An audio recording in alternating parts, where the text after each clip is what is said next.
So it's panic stations time at Chelsea Football Club, or is it? Because really, form lately has been plummeting to all-time lows, and whatever slim chances Chelsea had of maybe making it to even not just the top 4, top 6, top 7, top 8, seem to be slipping away with every single defeat that comes, and there is more and more clamour growing. In fact, I happened to come across a petition brought about by Chelsea fans to get Graham Potter sacked. So that brings us to the all-important question: is it really time for Potter to go? And to debate this is me, Shane, and Harshit. We'll be talking about, well, the pros and cons about sticking with a man who quite clearly the Chelsea hierarchy has a lot of belief in. Whether or not he has that belief in himself, or the fans have that belief in him, or the players have that belief in him, well, that's something that yet to be seen. So, by the way, just FYI, before we put this out there, I'm the Chelsea fan here. This United fan, very, very happy after lifting the Mickey Mouse Cup, the Carabao Cup, the League Cup, if we're giving it its actual name. So, good times for United. At Stamford Bridge, though, weesh. I'm wearing Chelsea colours just to make you feel better. I'm sure that will help. But yeah, just to get the conversation going, Shane, I think it's not just coming across to you can't anymore say that let's cross the bridge when you come to it. I think you're reaching the bridge. I think the water's overflown the bridge now, and bridge quite literally, I would say.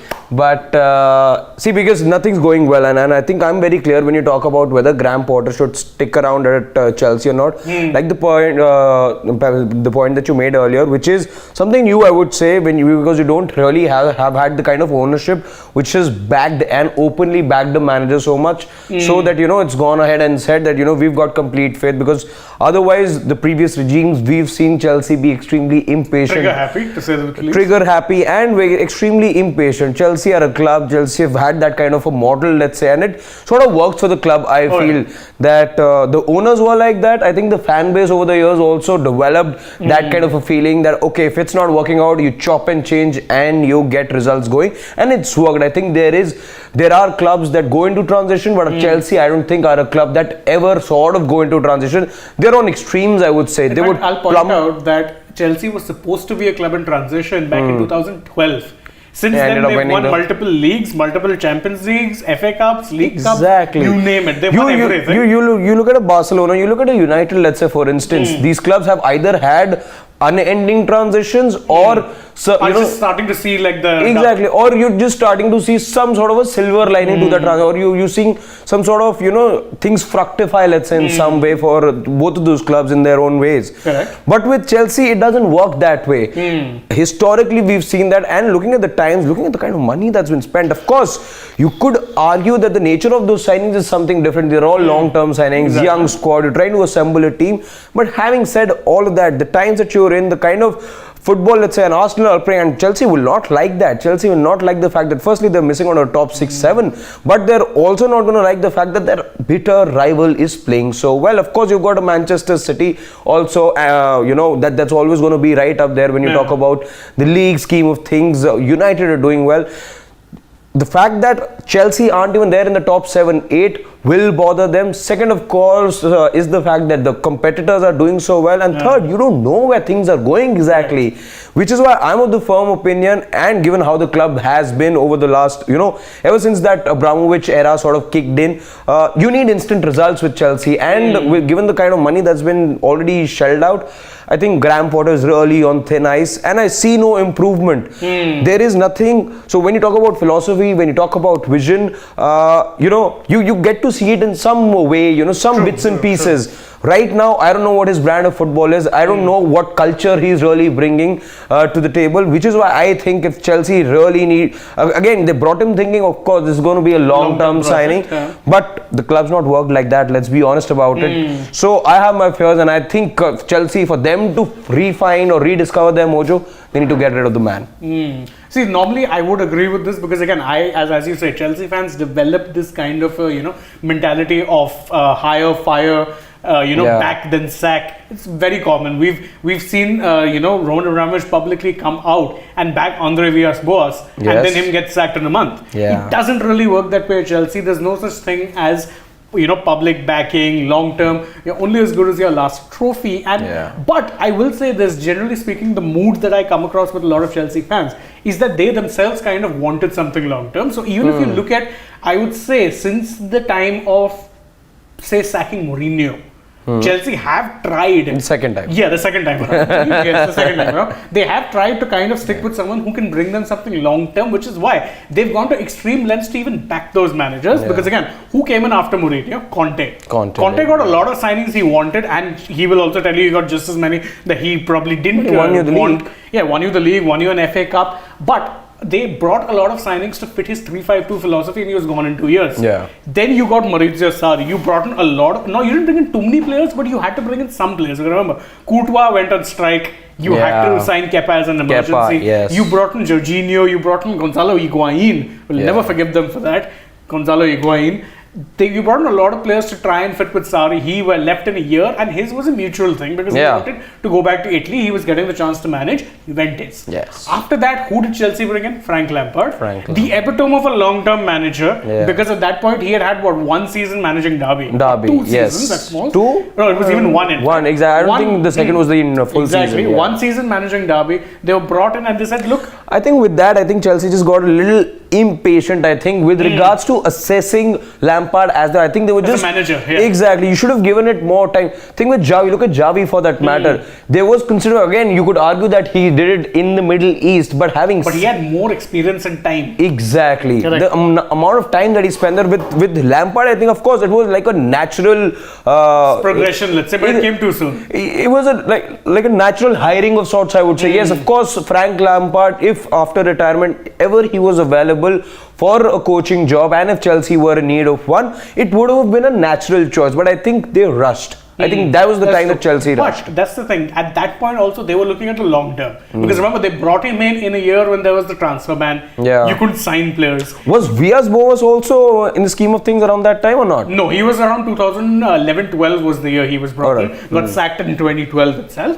So with Lampard, that was the thing. You said, okay, we want to build long term. We want to focus on our academy. Unfortunately, results didn't quite come with him. Even after that, Tuchel was someone who Roman Abramovich loved. The problem was that Tuchel actually, and this is inside stories that you get to hear from reporters in England, is that he ended up falling out with the new regime. Because and that's the thing, when Chelsea fans are calling for Potter to be sacked, it's not actually a reflex reaction in the sense that we want everyone sacked, because even though Tuchel was going through a tough period, no fan wanted him sacked.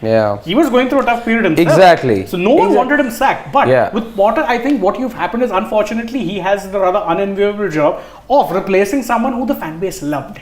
And so far the results just aren't going his way. Also the other thing I feel is that's not gone the way Chelsea thought it would with somebody like a Potter, who they thought would be a long-term signing or a long-term, coaching, long-term coach for Chelsea. I think the expectation was that he'll provide the kind of turnaround that he did at Brighton. Even in Brighton, it took him at least about a year or two. Exactly. To be able to make Brighton the team that they are right now, and I think he was there with them for a long, long time. But having said that, so things...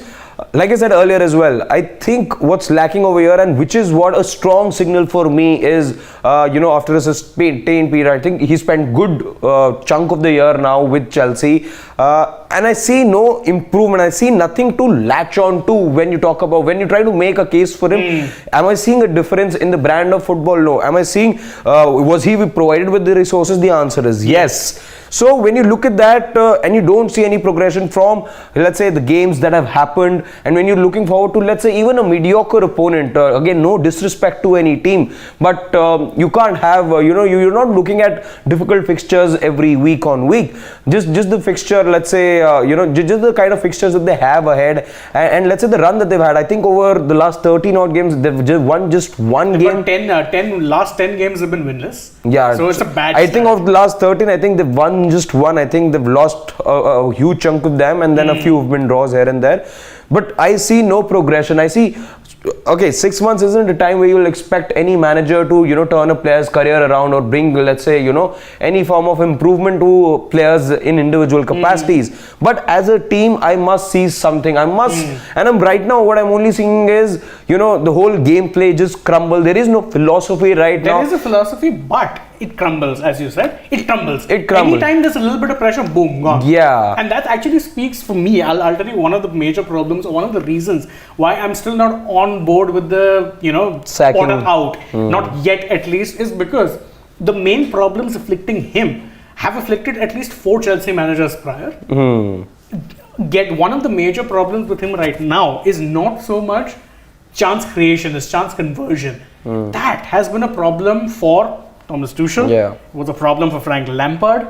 It was a problem even for Maurizio Sarri, and it was even for Conte in his second season. Why? Because Conte fell out with the last true great goal scorer that Chelsea had in Diego Costa. Yeah. Once Costa went, brought in Morata, you knew for a fact that maybe Morata was someone who was hit or miss, turned out to be pretty miss. But after that, Chelsea have struggled a lot when it comes to getting in a proper centre forward. And even when you do have that centre forward, cohesive play hasn't really been a thing, because what happens there is that they end up chopping and changing so many players. And if you look at even Potter's first choice attack now, it's pretty much all new players. Felix. Callum Mudryk, even someone like Noni Madueke. All new guys. Where is the continuity? The only one who I really see having a future here, maybe someone like Havertz. Aubameyang is pretty much out of the way. Ziyech is starting games regularly, despite the fact that he was actually going to be moving on loan. Yes, almost in January. Yes, almost got done. The only reason that it didn't happen was because Chelsea apparently faxed the wrong paperwork. I don't understand some of the things, but the major problem which is afflicting him, because when I watch them play, you can see that, the tippy-tappy possession, keeping the ball well, looking to make overlapping runs, all of those I'm seeing. But there's no finishing touch. And I keep saying, I'm like, is that Potter's fault? Because I've seen 4 managers prior struggle with this. I've seen 4 managers. It's not even funny. All of them had the same problem. Tuchel would make chances by the bucket load. Then you'd have a centre forward who'd just not finish it. Conversion again. Exactly, conversion was part I think of the one of the things that Chelsea missed is signing a prolific striker. That's plagued Chelsea, I think. Because if you spent 100 million on Lukaku, and then 1 year back you're loaning him back, and then again bringing in somebody like an Aubameyang again, that didn't make any sense to me. By the way, irony of it all, since you're asking about how spectacularly the fallout was between Tuchel and Todd Bowley and the consortium, Auba was only a Thomas Tuchel signing, because they had played together or worked together in the past at Dortmund, and both of them have a mutual respect. Only reason he was signed was because of Tuchel, and Tuchel got maybe 2 games with him and was signed. So I think there's a lot of, and that's what you're seeing right now. The mess at Chelsea, unfortunately, runs deeper than the manager for me.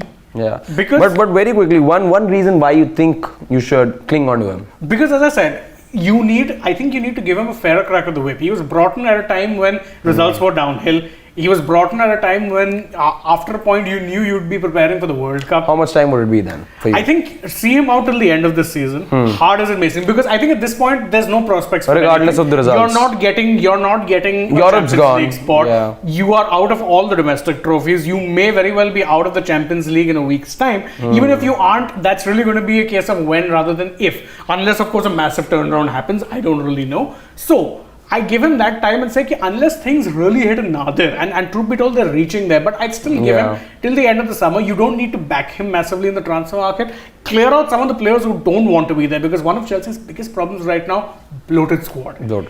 Get the squad down, trim the fat, give him a proper pre-season to work with the players.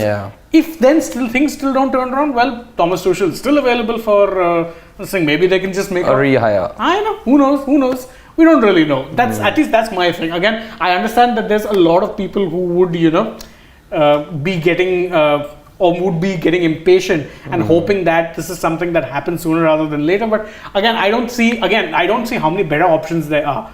What guarantee that Tuchel even wants to come back after how things work? So there's going to be managers only if you go around looking for one. But right now, of course, the mood that you get at Stamford Bridge is the sort of sense that you get from the stadium, the crowd, and the owners as well, that you want to stick to this man. But I feel, just as somebody watching Chelsea on the outside, I feel it's not worked for the club in the past. And I can say this because, you know what works for the club, what doesn't work for the club. For the longest time, once let's say Fergie went out, or let's say when even Pep Guardiola went out, let's say from Barcelona. Again, certain clubs are used to functioning the certain way, so you're looking for that kind of an aura, you're looking for that kind of gameplay, you're looking for those tits and bits, from the past as well. Those things don't leave you. So I think with Chelsea as well, I think they're going through that particular phase right now. But again, it's not again. It could be something radical for other clubs, but not for Chelsea though, to make those quick changes. Correct. And because I see no silver lining right now with him, with regards to, of course, he is also, by the way, not a manager for whom players would want to come and play. He doesn't have that kind of pedigree. He doesn't have that kind of pedigree at the moment. So yeah, I think there are more negatives to giving him this longer rope than positives, but we'll have to wait and watch. You can let us know in the comments section what you have to feel about this. Shane and I divided over this issue. We'd love to hear from you as always. So do let us know in the comment section if you think it is indeed high time that Chelsea find a new manager, or would you, on the contrary, feel that they should stick around with him? Yeah, let us know that. And if you enjoyed this video, like, share, subscribe to the channel, and of course tap the bell icon. Follow us on Twitter, Instagram and Facebook as well. And don't forget, download the SportsTak app too. For now though, from Harshit and me, it's goodbye, but join us later on. We'll be bringing you lots more